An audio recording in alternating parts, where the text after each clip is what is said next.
Lifting weights is just for people who want to flaunt their bodies at the beach. I'm just too old to lift weights.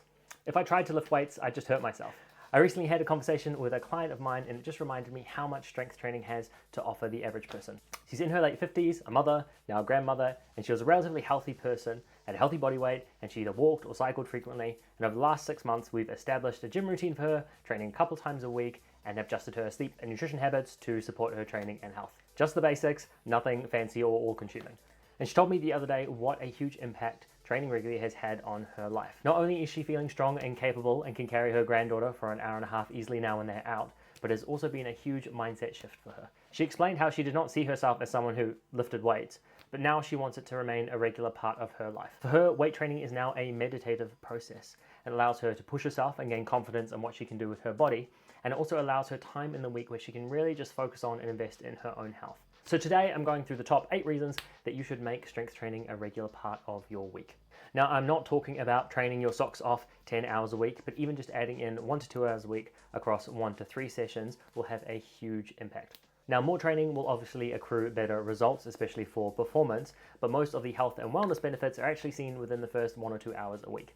So first up, fighting muscle loss. Now, most people lose approximately 3 to 8% of their muscle mass each decade after the age of 30, and this is even faster after the age of 60 at about 6 to 15%.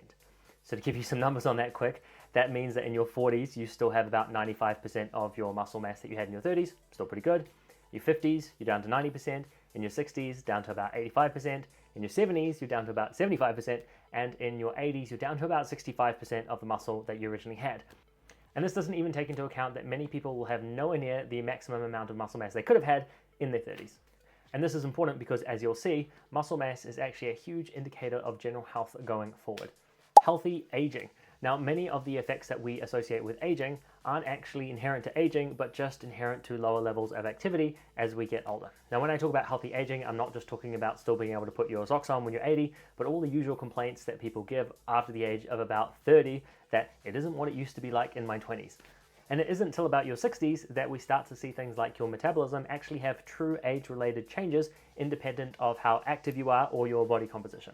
Now, this isn't to say that nothing changes until your 60s. There are definitely some physiological changes, some changes in your performance, definitely some changes for women as they go through menopause. But unless you're planning on competing at the Olympics, your body can maintain its condition much better than most people give it credit for. Injury risk reduction. Now, there's a phrase, everyone trips, but not everyone falls. And a big factor in whether you fall when you trip is, can you create sufficient force in enough time to catch yourself? Now, this is particularly important as you age, but as you can imagine, even if you're younger, if you don't have sufficient strength to catch yourself, then you can still fall. And these injury reductions aren't just for your golden years. Strength training has been shown to reduce acute sports injuries by about 30% and overuse injuries by about 50% even in younger people. Improved bone density. Now, another factor if you trip and fall is whether you can dust yourself off again and keep going, or whether you broke whatever you landed on. Now, osteoporosis, which is reduced bone density, affects about 30% of women and 20% of men over the age of 50 worldwide, with those stats just getting worse as you age. Now, once again, strength training can play a significant role in preventing the decline of bone density or even improving it. Joint health. Now, strength training can also play a significant role in the management and risk reduction for osteoarthritis. Basically, the more muscle mass and the more strength you have in the relevant muscles are associated with less visible injury as well as less symptoms. So this means if you have nice strong quads, you're generally going to have less issues with osteoarthritis for your knees. Weight loss. Now, this is a small effect, but basically the more muscle you have, the more energy is required to keep that muscle alive, and the more energy is required to carry you around because you're a slightly heavier person. Now, this is sometimes portrayed as a big metabolism booster, but really it is a moderate effect, and you can think of it more like an added bonus. So each kilo of muscle will cost about an extra 13 calories just to keep it running, and about another 7 calories to carry it around each day. So every kilo adds about 20 calories to your daily intake. Now, this isn't huge, but say if you put on 10 kilos of muscle, which is about half what the average guy can get, that starts to become 200 to about 220 extra calories per day.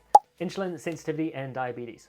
So type 2 diabetes is basically a result of insulin insensitivity, meaning that your body is just no longer responding to the insulin that you release after you eat, and therefore the sugar in your blood is not getting cleared effectively. Now, strength training can actually improve the insulin sensitivity in your muscles, especially at higher intensities, because when you're doing that exercise, we're literally adding in more insulin receptors to the surface of the muscle. Mental health. So strength training is associated with a meaningful reduction in symptoms for both anxiety and depression. Now, this is probably partly due to the positive social interactions you have when you go to a gym and you're training with other people, as well as the fact that you expect to feel better after training, but there are also possible neurochemical changes that it has. And lastly, physical capacity and quality of life. So training is not just there to stop you getting sick or injured. Have you ever had to sit out on an activity you liked just because you weren't physically up to it? Well, the good news is that those injuries and the above reductions in muscle mass, in strength, and in joint health are not mandatory, particularly before the age of 60. This is what strength training can do for you. It can stop the things that limit you, and it can drastically improve your ability to do the things that you love. And these were just some of the benefits. Strength training also seems to have a positive impact on decreasing overall inflammation, on various cancers, on cardiovascular disease, and on dementia. So what's holding you back? Can you spare 2 hours a week to do what is potentially the most important thing for your health besides eating and sleeping? What is it worth for you to be able to keep up with your kids and to have a better quality of life for the whole second half of it? And as they say, the best time to start was 10 years ago, but the second best time is now. So if you'd like help getting started, then contact me and I can help you figure out what your next steps should be, because nobody should be limited by something they can change.